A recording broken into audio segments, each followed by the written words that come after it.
What a dominant performance from Arsenal against the newly promoted Leeds United. And guys, honestly, I didn't expect Arsenal to come out all guns blazing like this because in the first game against Manchester United, there wasn't too much, free flowing football from Arsenal. And even in the first half of this game, the football wasn't really flowing that much. So I didn't really expect it. But I mean, they proved me wrong at the end. They came out guns blazing, especially in the second half. And we saw what we all expected because I mean they've signed players that are worth more than some club's entire team. So I mean we expect this type of performances from them. So big ups to us now. Gyökeres scored his first goal. Obviously, Saka opened his account as well. It was a decent display from Saka. I wasn't too impressed with Saka, guys, honestly, because the way Arsenal fans talk about Saka, they talk about him in the same bracket as like someone like a Lamine Yamal or something. So we expect those kind of but he wasn't really on top of his game the whole game, especially in the first half. He scored a beautiful goal with his right foot and everything, but I think I need to see more from Saka to be on the Saka train because right now, even though he's doing, I don't think he's extraordinary like that. But it was a good performance as well from Bukayo Saka. Obviously, Gyökeres scored as well. He scored a brace. He did a little celebration to throw the social media trolls who were trolling him and stuff. So yeah, I don't think he was that good in that. He wasn't really good in the whole game. He scored a decent goal. They got a penalty last minute. I think that his teammates left it for him, at least to boost his confidence. Footballers do that all the time, and I think it's a good thing for him. He doesn't look much fit yet, in my opinion. I think he needs more time.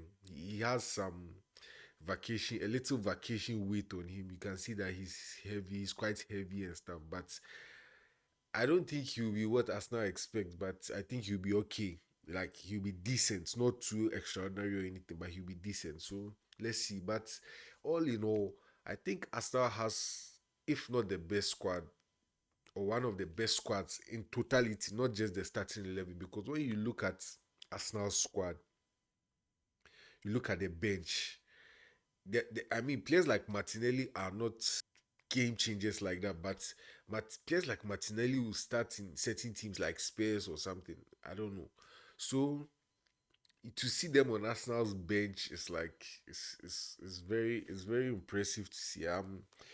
Arsenal's, I think this season, if Arsenal doesn't win the league or win the Champions League or something, I think Ateta has to go because he has all the tools at his disposal. He has Eze now. And mind you, Martin Odegaard got a shoulder injury in the game. I don't know how serious it is, but thinking about it, it would be kind of good for Eze. Obviously, when he went off, Ethan Wanieri came to replace him. He did very well. Ethan Wanieri is another guy who did very well. He's also on the bench. They have the 15-year-old Max Dalman on the bench.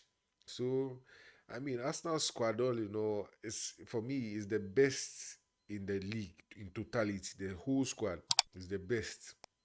Maybe not the best starting 11, but the best squad in the league. Maybe second, and maybe closely followed by Liverpool or maybe Man City, and that's it. So Arsenal, yeah. So as I said, the injury to Martin Odegaard was a shoulder injury. I don't know how serious it is, but I think with the signing of Eze, Ateta won't be too panicked because Eze is the perfect switch for a player like Martin Odegaard in that number 10 position. I think Eze is more effective than Odegaard. Eze won't do too much unnecessary turning and stuff like Odegaard, but let's see what happens. Ethan Wanieri is also capable of doing it, but Eze, for me, in all, Eze is the one I think, and if it feels like all the stars are aligning for him. He has the number 10 jersey now, and Odegaard is injured maybe a few games. So let's see what happens. And guys, we have to start talking about David Raya. David Raya came under like a lot of scrutiny and stuff when he signed. Honestly, even for me, I didn't think he was big enough. You know, I like big goalkeepers. I didn't think he was big enough.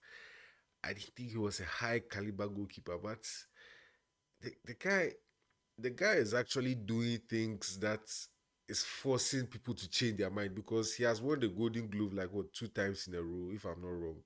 I think he won it last season and last 2 seasons. Another clean sheet against Leeds. Good saves, you know. For in the first half, he made a couple of good saves, even though the saves weren't too many. Like he made a couple of good saves, and I saw a Premier League stat, and it says that David Raya has saved 73 or something, 70+% of the shots he has faced in the Premier League. That's Arsenal plus Brentford.